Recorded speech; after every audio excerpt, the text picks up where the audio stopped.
the crew and dug, and dug, and dug. And then he hit stone. He expected a palace, but he broke into room after room full of clay tablets, stacked and shelved and cataloged, the largest library of the ancient world. It belonged to King Ashurbanipal, who wanted every piece of knowledge on Earth under one roof. He sent scribes across the empire to copy anything they could find: medical texts, star charts, royal letters, 30,000 documents, including the oldest version of the Epic of Gilgamesh. We still have these documents because of King Ashurbanipal. King Ashurbanipal. Ashurbanipal. Ashtray from a pal. Ashurbanipal. So Ashtray Bonaparte. Hey.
If the AI companies steal all our data, I got it. Go ahead.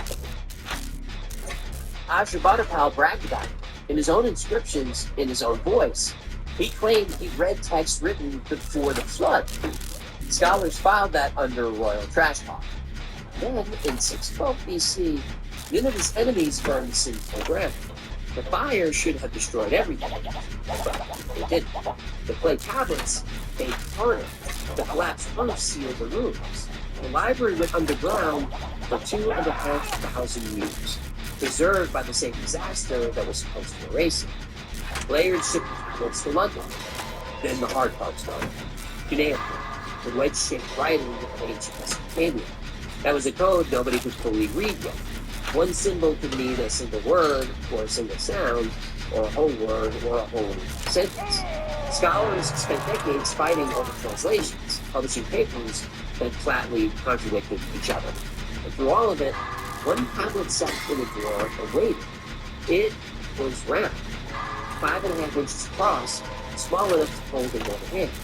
And round was strange, because cuneiform tablets are almost always rectangular. One side was blank. The other was divided into 8 equal slices, like a pie, each one packed with writing and little drawings, arrows, clusters of dots, a triangle, a spiral. The British Museum gave it a number, K8538, and a name, the Nineveh Planisphere. A planisphere is a flat map of the night sky. The scholars who named it took a guess. They had no idea how close they were, because every expert who tried to read it got a different answer. One called it an instrument for measuring stars. One spent 300 pages arguing it recorded a single night in 650 BC. One called it a message to the king about omens. They all agreed on exactly one thing. It was a text. They just argued about what it said. And the scribe who carved it into wet clay didn't understand it either. He copied it line for line from something 25 centuries older than he was. A text from before the flood. Exactly the kind of thing the king bragged he owned. The scribe was an expert on dead languages. By the time anyone could read this one, his language was dead too.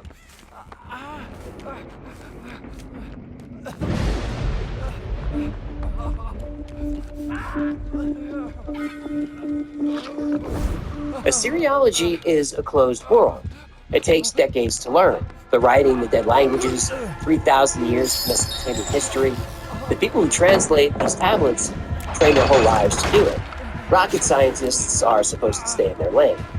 Alan Bond and Mark Hemsel were rocket scientists.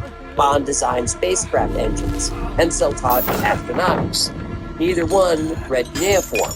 For years, they were convinced that every translator for a century and a half had it backwards.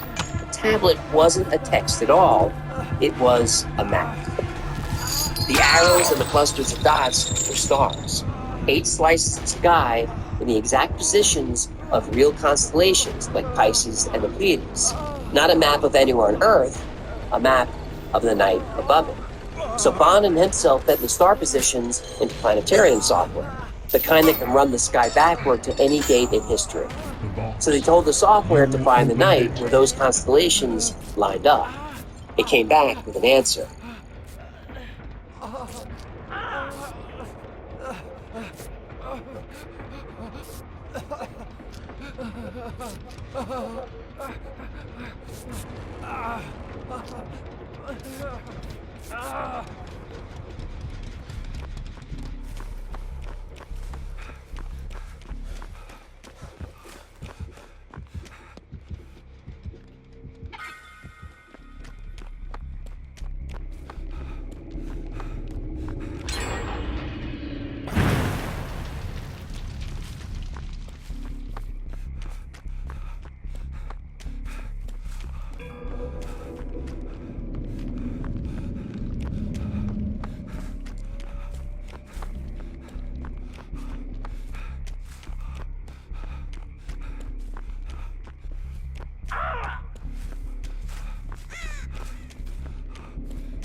What?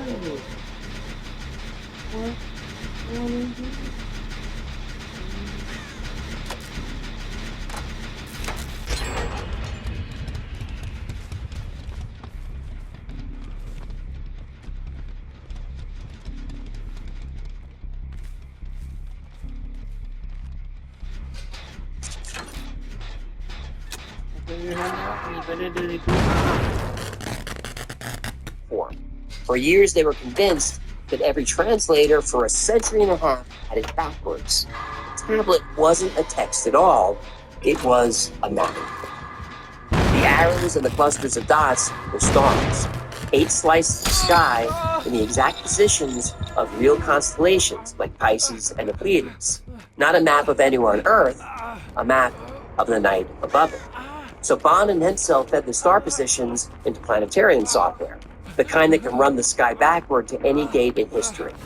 So they told the software to find the night where those constellations lined up. It came back with an answer, 3123 BC. That was 2,500 years earlier than anyone ever guessed. They assumed it was a mistake, so they ran it again, checked the constellations, checked the latitude. The answer kept coming back the same, June 29th, 3123 BC. Just before dawn, seen from southern Mesopotamia. 3 of the 8 slices showed ordinary sky. The other 5 showed what came next. Something crossed that sky, bright enough to cast shadows, fast enough that the scribe had to draw it in stages as it moved. The tablet described a white stone ball, a disk, coming out of the giant part of the sky we call Pisces, climbing to the northwest and crossing the horizon at an angle Bond and Hensel could measure down to a fraction of a degree, 6 degrees above the horizon. And that's where the math stops being abstract. An object that big, that low, moving that fast, doesn't stop at the horizon. It keeps going. They drew the line on a map, northwest across Iraq, across Turkey, across the Balkans, 2,000 miles, until the line ran straight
This episode of the Y-Files is sponsored by ZocDoc. That's where the math stops being abstract. An object that big, that low, moving that fast, doesn't stop at the horizon. It keeps going. They drew the line on a map. Northwest across Iraq, across Turkey, across the Balkans. 2,000 miles until the line ran straight into the side of a mountain. A valley in the Austrian Alps, a place called Kofels. And for 100 years, Kofels was a problem nobody can solve. Until then.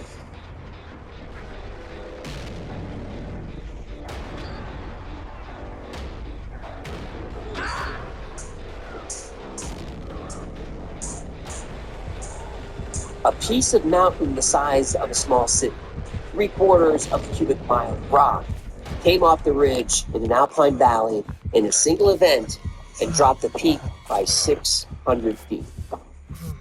The slide ran 3 miles wide and 1,600 feet thick. A rock like that doesn't just fall. Something has to move it. An earthquake didn't fit because no fault runs through the area. A normal landslide didn't fit either. It was too big, it was too fast, and it was too hot. Janice. Who? First love. Janice, too big, too fast, too hot. Why are you gonna bring her up? I didn't.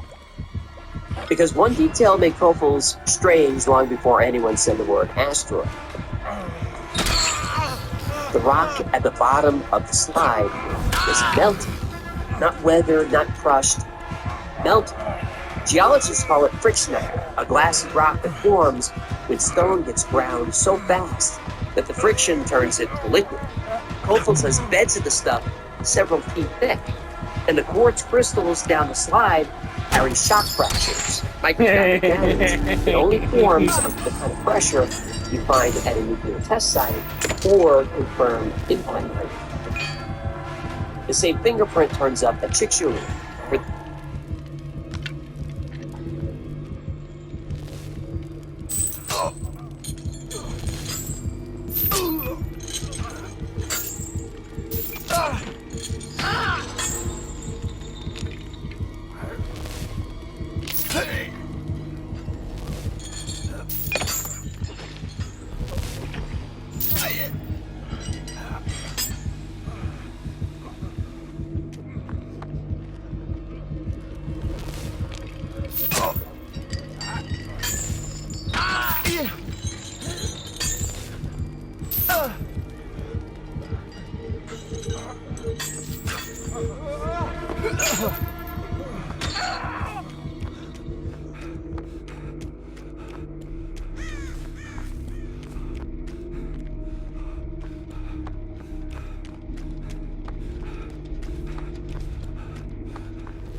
waste of good suffering.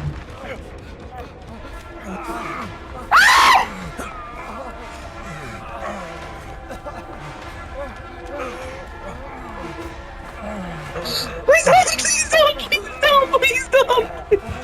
Woo! Woo! Woo! Woo! Woo! Woo!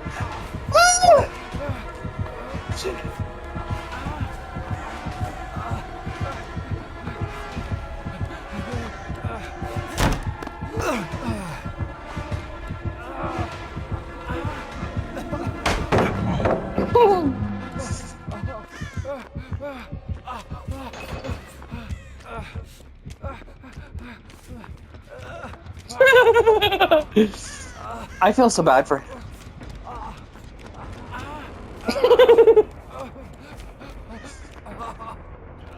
You guys, how long have we been playing this game?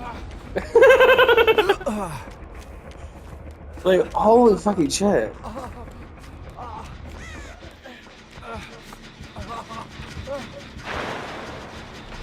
Yeah, mate. Oh, okay. Cool.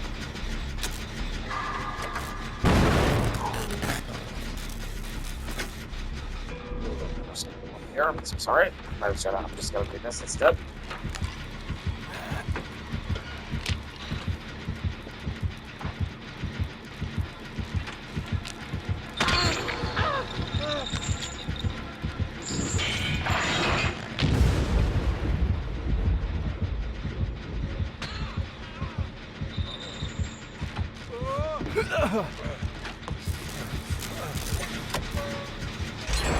So sorry.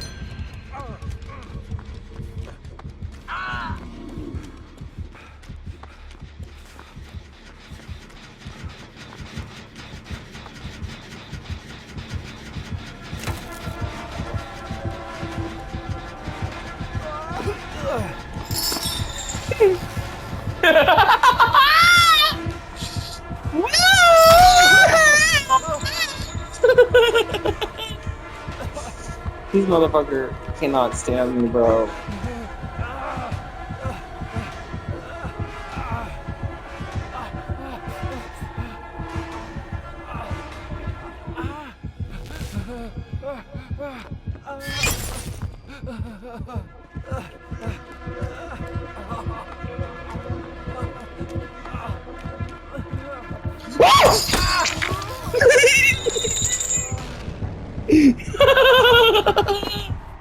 He's gay, bro.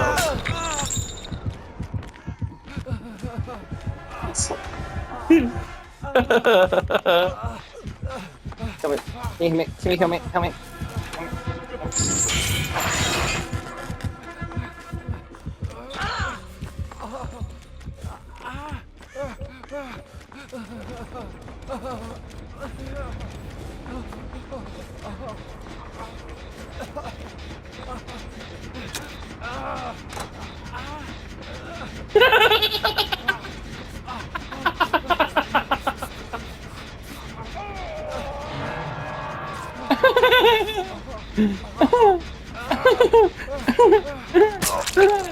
Oh my god, you gotta get this person.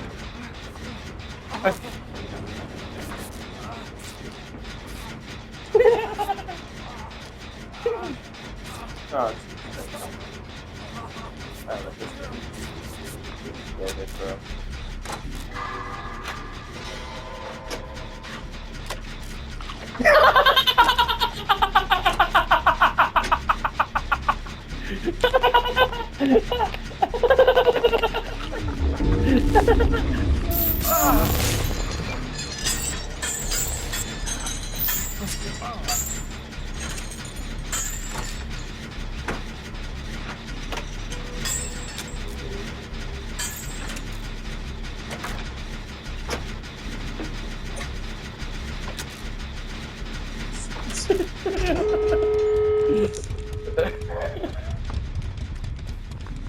I feel so bad for it. I'm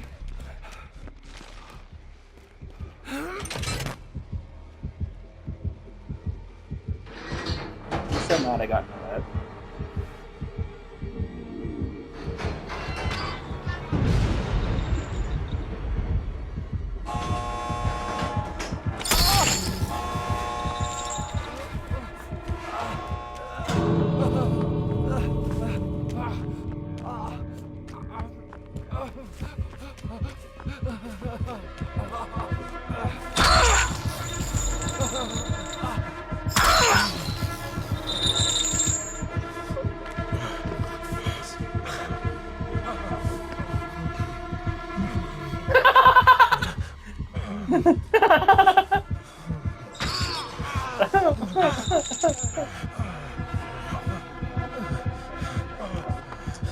Come over here.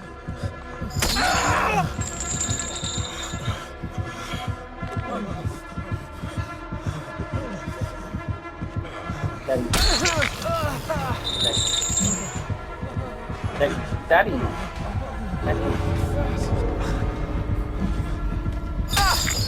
Oh shit.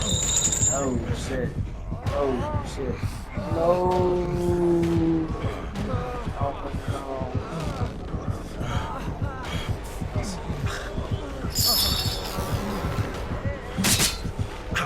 What? What are you? What? What the fuck?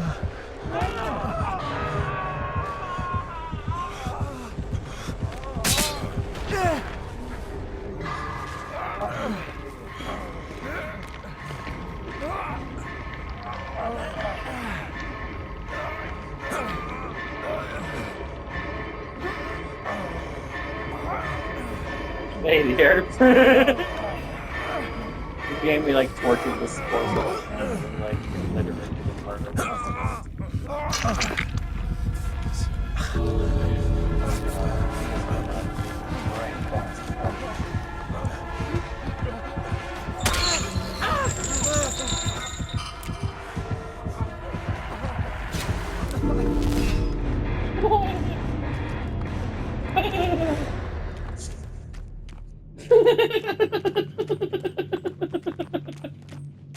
That's how I felt about you killing my friend, bitch.